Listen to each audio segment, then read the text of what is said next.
Principles of Finance with Excel Modeling, copyright Lou Gaddis. Topic 6, Cash Flow Deterministic Sensitivity Analysis and Monte Carlo Simulations. In this topic, we'll use value drivers to estimate free cash flows of the firm. We'll perform deterministic and stochastic scenario analysis using Monte Carlo simulations. And we'll also use macros to automate the Monte Carlo process. Deterministic scenario analysis is where you specify model parameters and compute outcomes. However, the parameters have specific values. In other words, they're not randomly generated like we're going to do a stochastic analysis. So let's do a little example. I took the example from a Discovery Channel TV show, Gold Rush. It follows the Hoffman gold mine. It's a bunch of guys that go out to Alaska and try to find gold.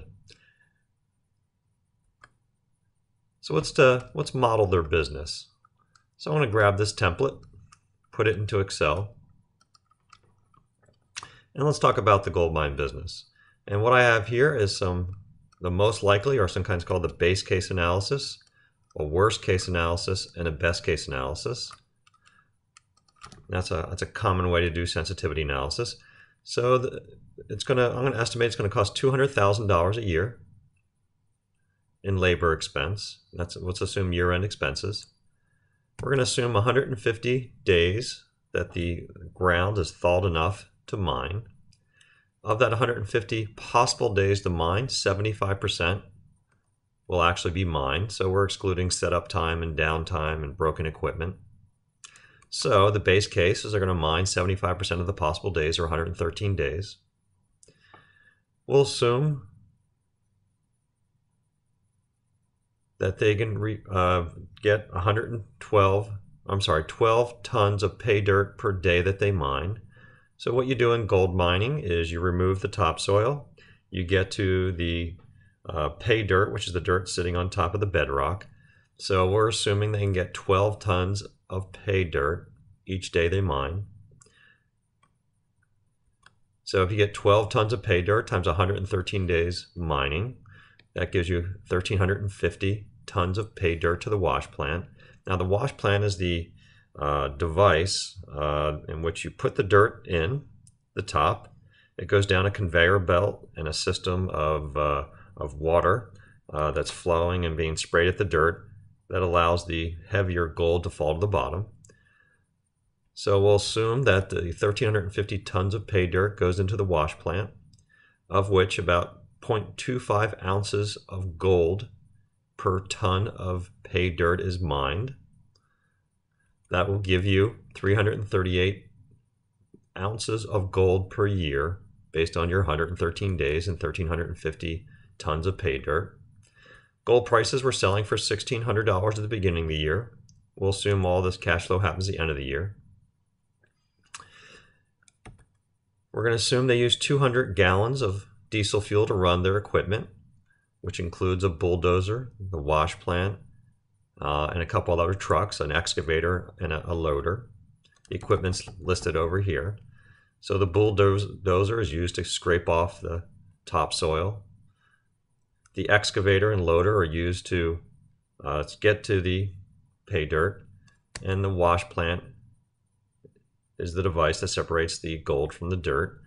So we're going to assume that we need 200 gallons of fuel per day to operate that equipment. Fuel was selling for $4.05 for diesel. We're assuming the fuel price appreciation is 2%. We're going to assume they need working capital equal to 10% of revenues. And we're going to assume a CapEx residual of 75%. And that's listed over here. Here's the equipment they're going to buy for the first year. We'll assume today.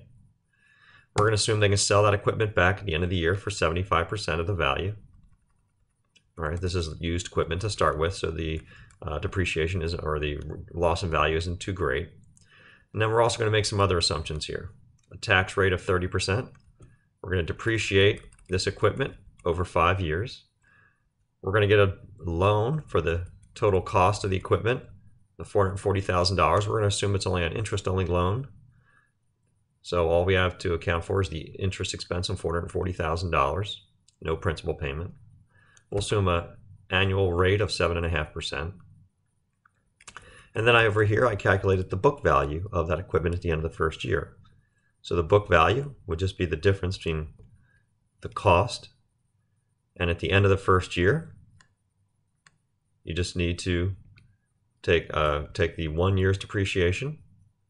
So it would be 80,000 minus 1/5, which is the depreciated amount in the first year, and that would be the book value. So the equipment they bought at $440,000 that's financed at a 7.5% interest-only loan is sold for $330,000, but at the end of the first year has a book value of $352,000. So that has tax implications. Last couple assumptions is the gold appreciation. So in this input color here, using Excel styles, these are called my value drivers or assumptions. One of the most important ones is gold appreciation. So if I assume that gold appreciates 2%, that means that the $1,600 beginning year spot price is then $1,632. And I just pulled down here to highlight that the total amount of gold mined. So let's do a base case or most likely cash flow, first profits and then cash flow for this mine. So I'll first grab my total revenues. It's going to be 330 ounces of gold times 1632, the price of gold.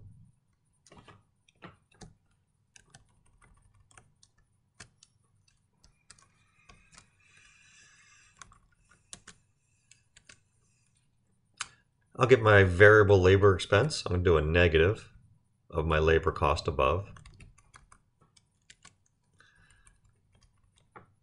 All right, now I'm going to copy this across for some more scenarios. So what I'm going to do is anytime I'm referencing a number above in column B, I'm not going to anchor it. But if I had to anchor any other value, especially over here, I'm going to anchor those values. So my variable expense of fuel, well, I'll take the fuel spot price, 405. I'm going to increase that 1 plus the appreciation of fuel times the average fuel used per day, 200, times the total mining days, 113. So that's $92,000 of fuel for the season. I'm going to then, I get my earnings before interest and tax and depreciation of 257. I'm going to then take out my depreciation, which will just be my 440. I'm going to anchor that since it's not in B, it's not going to copy over. Divided by the depreciable life, anchor that. So there's my depreciation for that year, 88,000. That gives me earnings before interest and tax. I'll subtract out my interest expense, 440. I'm going to get a loan for 440, anchor that,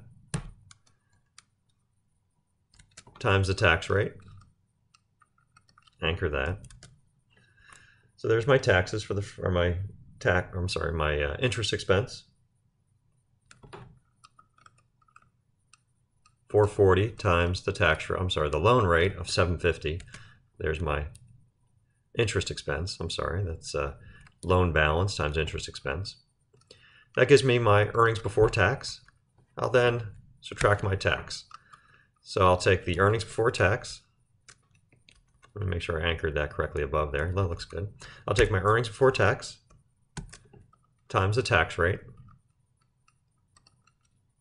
Anchor that. So that would be the tax just on the earnings.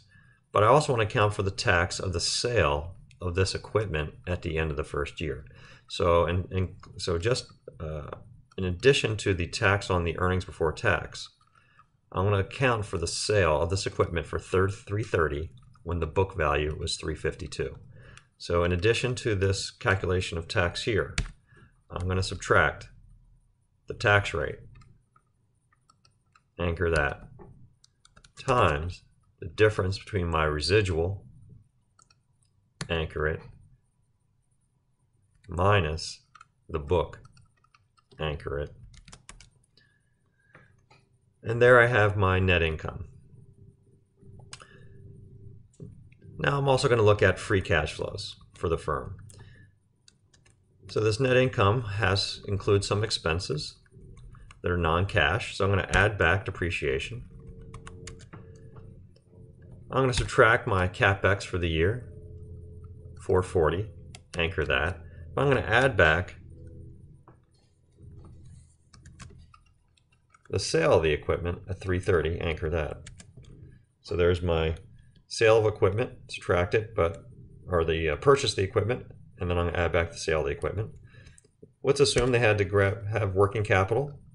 That's for the year of 10% times revenues. So that's a common assumption to assume that working capital is a percentage of revenues.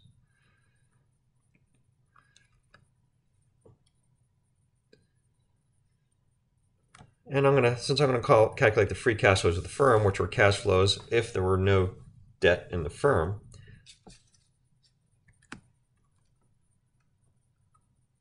I'm going to add back or subtract the negative of the interest expense times 1 minus the tax rate. So I'm adding back the effects of interest just to calculate this free cash flows to the firm. So it looks like the free cash flows for this MON, if it had no debt, would be 48,000 or net income of 102. Now if I anchored this correctly, I should be able to copy this across my worst case and best case. And we can go look at it, see if it looks correct. Make sure I got all the anchorings.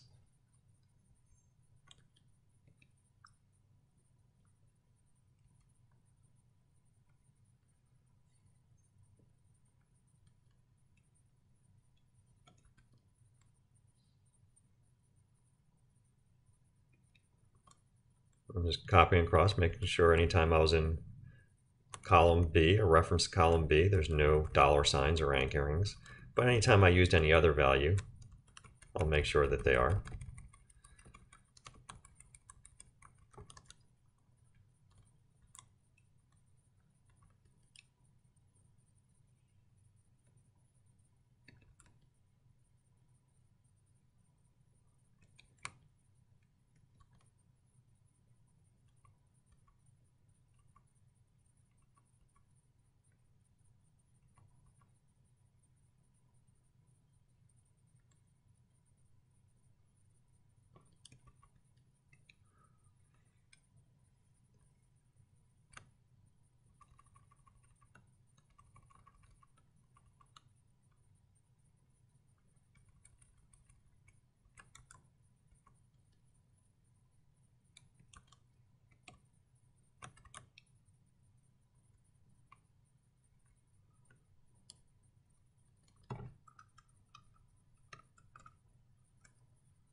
All right, looks like everything looks fine.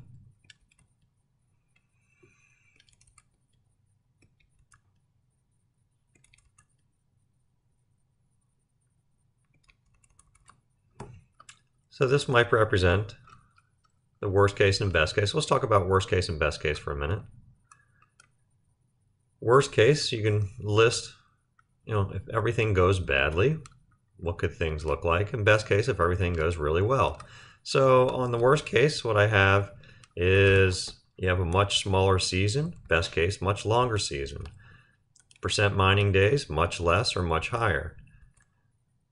The quality of the pay dirt, I can have much less or much higher, so I can only get, say, 0.1 ounces per ton up to 0.4 ounces per ton. Diesel fuel used, I can, based on higher or lower efficiency of the equipment. Diesel fuel appreciations. So if diesel fuel prices go up, that's bad because that's an expense. If they go down, that's good. Working capital, if I need more working capital, that's bad. If I need less, that's good.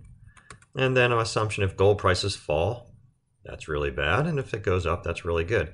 So this represents an idea of, well, how bad it can it get and how good can it get, assuming everything goes bad or everything goes well. And if you do that, you can get a worst case and best case scenario. So this is, you can use these to kind of give you an idea of what's the range of the free cash flows and profits. So these, another way of doing sensitivity analysis is not just do worst case and best case, is by creating some hypothetical environments. So what if there's a global boom? In other words, the global economy is doing really well, or the global economy is doing really poorly, or an environmental one where there's just a long, cold winter. So if the economy is really booming, nothing's really happening to the gold mine, but what you might find is prices might go up. Specifically, fuel prices might appreciate. However, if the economy is booming, you might predict that gold prices go down, and that sometimes gold, there's a flight to safety. When the economy is busting, gold prices might go up, and when they're booming, they might go down. However, you might do an environmental scenario. What if you have a really long, cold winter and your days of mining are very much less? So you can make some assumptions about what that scenario would play out as far as all your assumptions. And then we can copy that over and we can see what those scenarios might look like. So this might give you an idea of how to do a sensitivity analysis for different scenarios, both just doing a base case, or most likely, worst case and best case, and then specifying some hypothetical environments, either natural environments or economic environments. So this might be one way in which you can do sensitivity analysis. Now we're going to do a little bit more sensitivity analysis in a minute, but let's talk about the advantages of what we've done so far. So the advantages of doing this scenario analysis, it provides a range of possible outcomes and analyzes environments that may be detrimental or advantageous. The disadvantage is it provides no likeliness of the scenarios. Those worst case and best case, are they 1% worse, 10% worse? Are they one in a 100-year cold winter or one in a 50-year cold winter? So sometimes it's helpful to actually specify the probabilities you had in your mind when you talked about worst case and best case. And also doesn't necessarily focus on the key value drivers. Now to get to that idea of focusing on the key value drivers, what we want to do is a couple data tables or break-even analysis. So I have some formats here saved, so I'm going to bring these over. Saves me some time.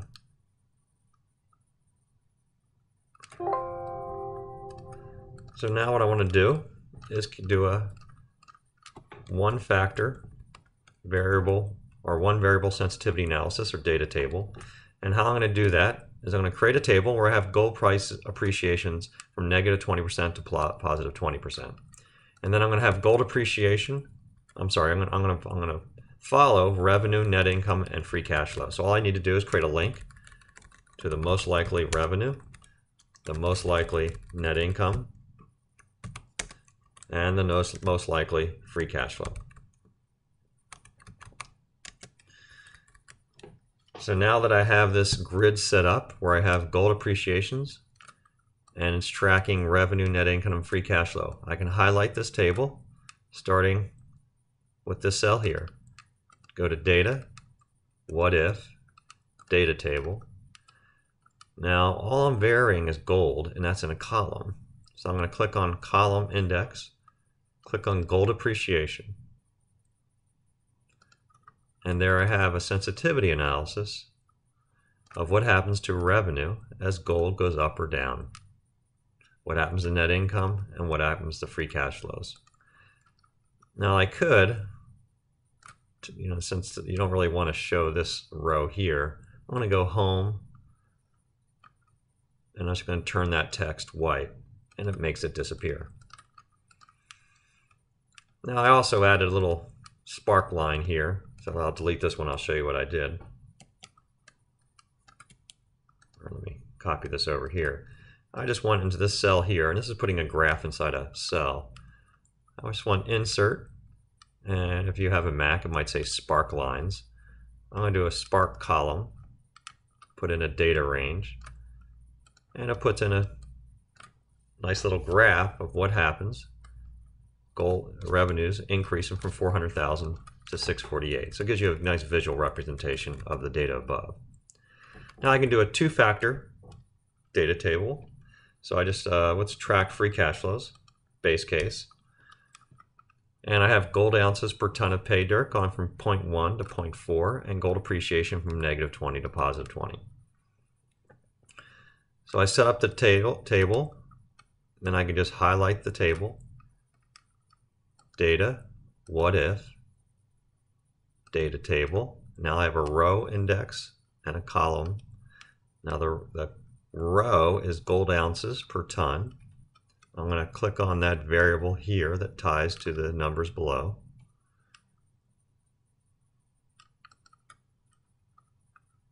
And the column is my gold appreciation. So I need to click on the cell here that drives the values there. And now I have a two-factor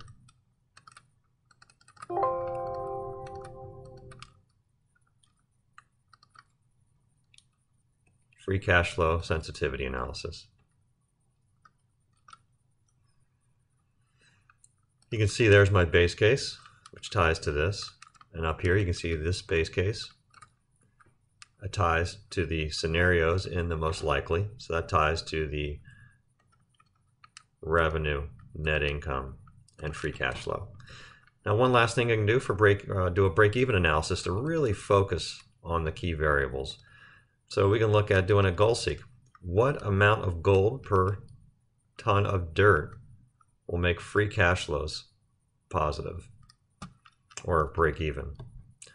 So I can go to my data, what if, goal seek. I can set free cash flows to 0 by changing gold ounces per ton of pay dirt. And it looks like it's 0.21. I'm going to hit cancel, but I can just type in there 0.21. And I can repeat that for gold appreciation. What gold appreciation will make me break even? Data, what if, goal seek. Let's set free cash flows to 0 by changing gold appreciation. Looks like that's -12.94. All right, so this is holding all other factors constant. As long as gold doesn't depreciate by more than 12%, I'll break even. And I can do the same thing on diesel fuel. Data, what if, goal seek. Let's set free cash flow to 0 by changing fuel appreciation. Looks like it's 77.9. So this does a break-even analysis, allows you to see, if you just focus on one factor at a time, what is the break-even? And you could do this also on net incomes. You know, what net income was the break-even net incomes. So there we have some sensitivity analysis. We have worst case, best case, and base case or most likely scenarios. We have some hypotheticals: global boom, global bust, long winter. We've done a one factor or one variable sensitivity analysis with a data table, a two variable data table, and we've done break-even analysis on 3 of the key variables. So now we're going to talk about doing one more type of scenario analysis. And that is, we're going to do a Monte Carlo simulation where we focus on a couple or several of the variables.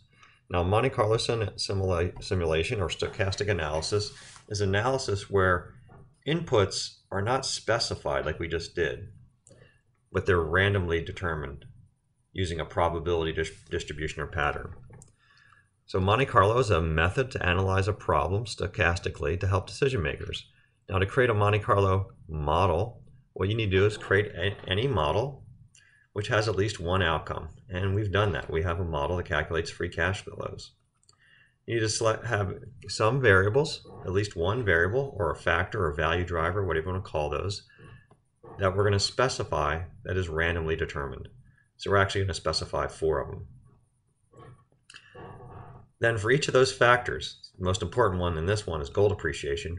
We need to define, when we randomly select gold prices, we want to say what, and again, not gold prices, we're actually going to do gold appreciation, but what is the pattern of randomly determined gold appreciations? Is it going to look like this rectangle, a uniform distribution? Or is it going to be a normal or bell-shaped curve? Or will it be a triangle when we randomly generate these prices? Or so on.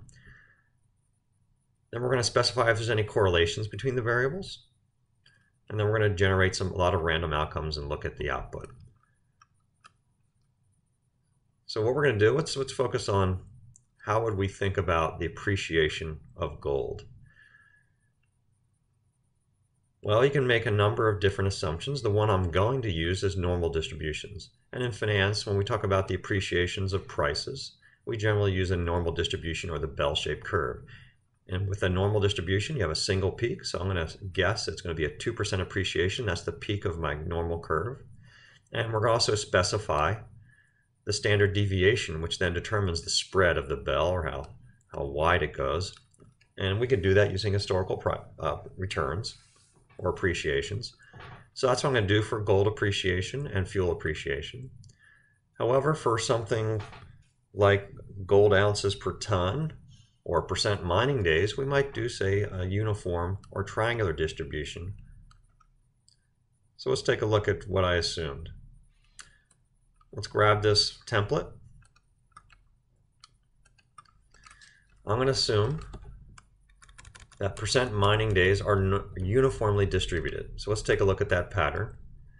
So that means when I randomly generate percent mining days, I'm going to assume that it has a rectangular shape, right? A uniform distribution, meaning that you have a min, you have a max, but every number in between is just as likely. So when I randomly generate, say, 10,000 possible percent mining days, there's going to be a min specified, there'll be a max specified, but when I randomly generate 10,000 values, there's going to be no central tendency.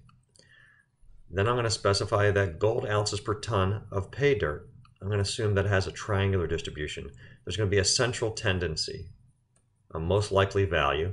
Then I'll specify a min or a max. So then when I generate 10,000 outcomes, it's going to look like a triangle. Then fuel appreciation and gold appreciation, I'm going to use my normal distribution. I'm going to specify that central tendency called the mean, which is a 2% appreciation. And then I'm going to specify a standard deviation, which determines the spread. So here's how I'm going to implement that in Excel. For a uniform distribution, there are 2 parameters, min and max. So I'm going to specify a min of 60% and a max of 85%. So with my min and my max, I'm going to calculate the difference between the min and the max, or the max and the min. I'm then going to randomly generate a number. I'm going to use the formula equals rand, open close paren. Now notice when I hit recalc, that's going to generate a random number between 0 and 1. So you'll notice the number is always between 0 and 1. And then here's my formula for generating a randomly generated uniform distribution. It's the min, 60%, plus the random number between 0 and 1 times 25%. So let's think about if the random number turns out to be 0. The random number turns out to be 0, it's the min plus 0 times 25%, it's 60. And if the random number turns out to be 1, it's the min plus 1 times 25 or 85.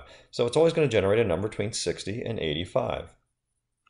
So now every time I hit F9, I get a number between 60 and 85. That's how you generate a randomly distributed uniform number. Now let's talk about a triangular distribution. What if I assume there's a central tendency, a most likely value for the gold ounces per ton of pay dirt, and that's 0.25 ounces. But I'll specify a min 0.1 and a max 0.4.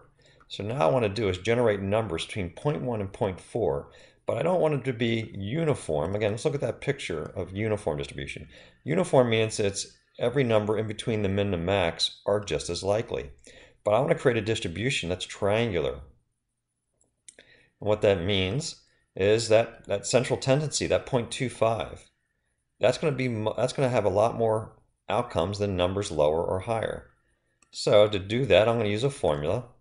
And we're not going to try to really understand this formula. We'll just use it and just show that it actually works. And that's actually what that last graph is. That if I plug in this formula that uses the min, the most likely, and max, those are the three parameters for triangular. I create this other variable called C, my C variable, which is the difference between the likely minus the min divided by the max minus the min. I then have a randomly generated 0 to 1 normal distribution. I plug in this formula here that generates a triangular distribution that uses C, the min and the max and the most likely, and the random number. So now if you look at this number, it is always between 0.1 and 0.4, but most of the time it's around 0.25, and that's what that function does. Now for normal distributions, the bell-shaped curve we normally talk about, you need to specify only a mean and a standard deviation. So I'm going to specify a mean and standard deviation and a random number for fuel and a random number for gold appreciation. So now if you look at your formula, I'm going to use is the mean plus norm S inverse times the random, norm S inverse of the random times the standard deviation. And this is the formula we're going to use to generate a number which usually is always centered. If you look at the distribution of it, it is centered around 2%, but has a bell-shaped curve in which the parameter is standard deviation. Now, I've done the same thing using the gold appreciation.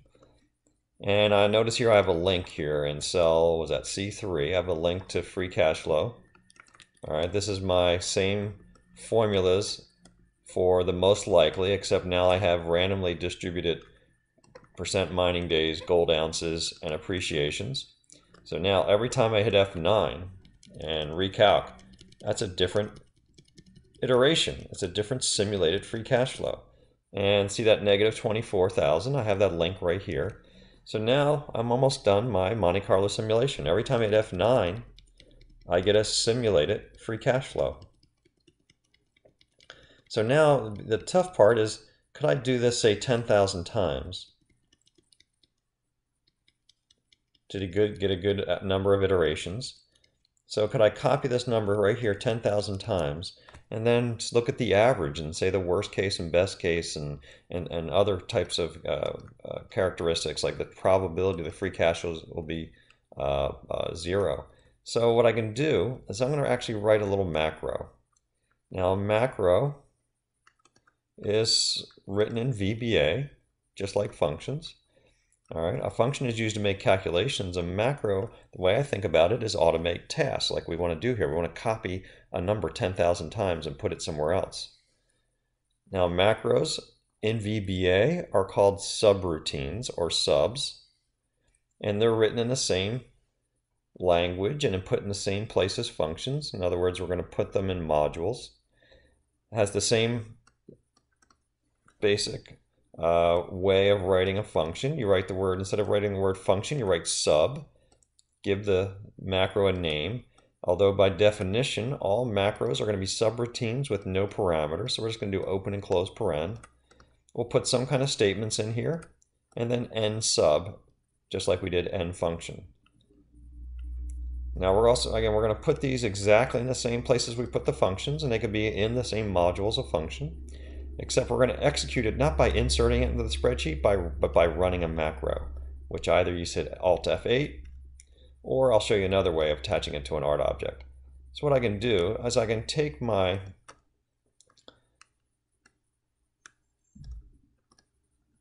macro, I'm going to put it into my Visual Basic area, and there it is already. So I actually I went to Developer tab, I inserted a module, and I pasted it in there. Now let's look at this macro.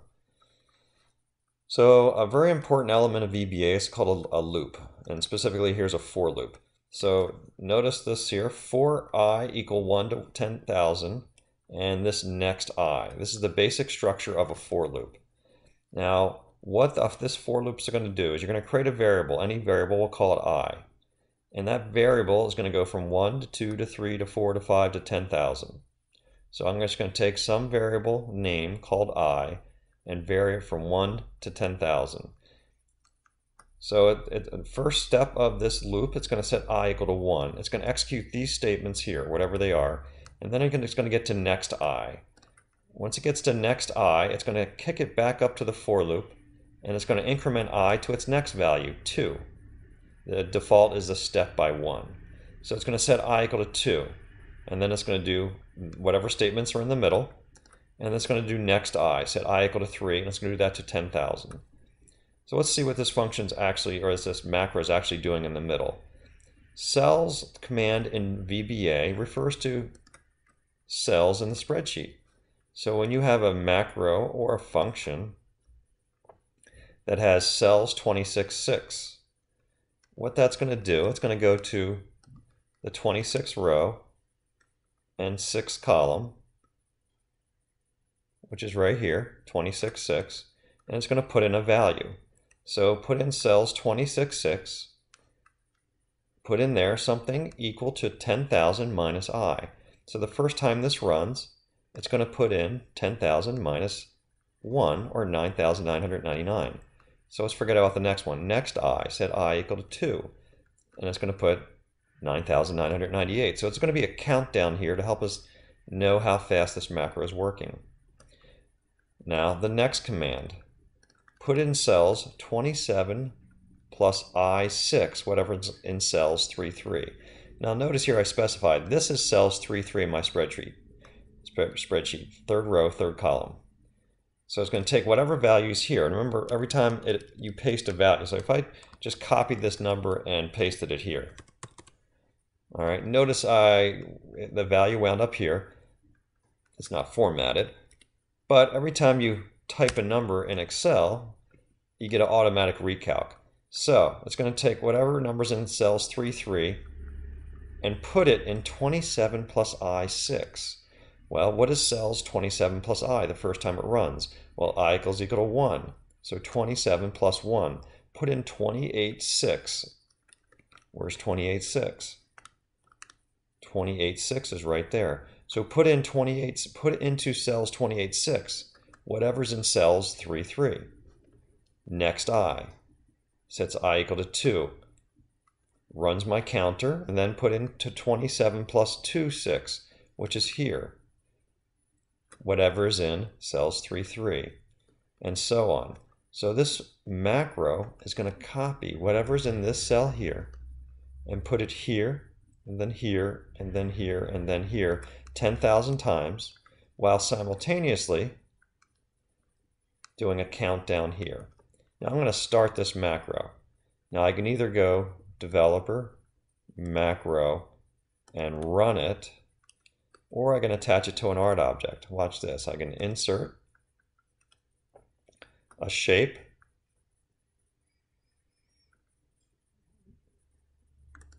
I'll just grab any shape. So I have a shape here. I'm going to do a right click, assign macro, simulate. It's called simulate 10,000. Now every time I touch this or click on it, this is now going to run 10,000 times, copying that value. And here's the countdown. Now I'm going to stop that just because it's going to take too long by hitting escape twice. And here are the results. These are my 10,000 outcomes. I have a little, some calculations here to the right. I'm going to count I'm going to do a count of all these cells and make sure there's 10,000 numbers. And then to do an average, the average free cash flow of the 10,000 iterations is 41,000. So that gives me an idea of the expected value of my free cash flows. Then I'm going to sort these from smallest to highest and take the 5% highest. Now 5% of 10,000 is 500, but I'm going to use Excel's large function. So you say equals large, put in this array, comma, 500. The 500th largest number in this array is 295. So that gives me an idea that the 5% highest value I expect to get is 295. And then I use the small function. Small, type in that array, comma, 500 will give me the 500th smallest number in this array. I then take the difference between my 5% smallest and the average, 201. That's called cash flow at risk in finance. So the 95% probability or confidence interval 1 year free cash flow at risk is 200,000. All that means is I expect 41,000. There's a 5% chance I get negative 159. The difference is 201. So we say our 95% confidence interval cash flow at risk is 201. And then I do one more thing. What's the probability that cash flows will be greater than 0? So I just did a count if. So count if, I put in the array, comma, double quotes, greater than 0. So it's going to count how many times or how many of these observations are greater than 0. And then I divided that by 10,000. So 58% of these outcomes are greater than 0. So now I have a Monte Carlo simulation. Remember the steps to a Monte Carlo simulation: specify a model which has an outcome, 48,000 free cash flows. Specify at least one stochastic variable. We actually specified 4. Specify the distributions. We used a uniform, a triangular, and 2 normal distributions. We then generated 10,000 sets of the random variables. And when we did that, we captured the 10,000 free cash flows. We then analyzed the distribution of the 10,000 generated free cash flows, and that gave us some indication of the riskiness of this project. So that is how to do a Monte Carlo simulation in Excel. Now, warnings. I want to specify one thing here. Normally I would do Monte Carlo simulations in a software like At Risk or Crystal Ball, which are the 2 more popular Monte Carlo simulation add-ins in Excel. However, I don't like those because they're a little more of a black box in that you just specify some distributions and it does all the calculations for you. The advantage of that system is the disadvantage of this doing in Excel. When I specify these distributions and I generate random numbers, this random number and these other 3, the implicit assumption is that these random numbers are independent. They're 0 correlation. So when fuel prices are up, that means there's no it's no more likely that gold prices are up or down. So the implicit assumption by using it this way are these variables have 0 correlation or uncorrelated. So if you do need to have correlated variables, you'll probably have to move on to one of the software packages like Crystal Ball or At Risk. Or if you want to Google, you can look up Cholesky decomposition, which is a way of actually generating random numbers that are correlated. But that's something we're not going to try to do in Excel. So there we go. We've done our analysis of this gold mine. We looked at the most likely value, worst case, best case. We then specified some hypothetical environments, both an environmental environment and more of an economic environment. We then did some 1-factor and 2-factor data tables. We did some break-even analysis, and then we ran some simulations. And last thing I did is I did a graph of all the different free cash flows. And you can get an idea of the distribution of possible free cash flows. That's simply by just doing a histogram on these 10,000 outcomes. And now I think this is a nice picture of the risk of doing business in the Yukon.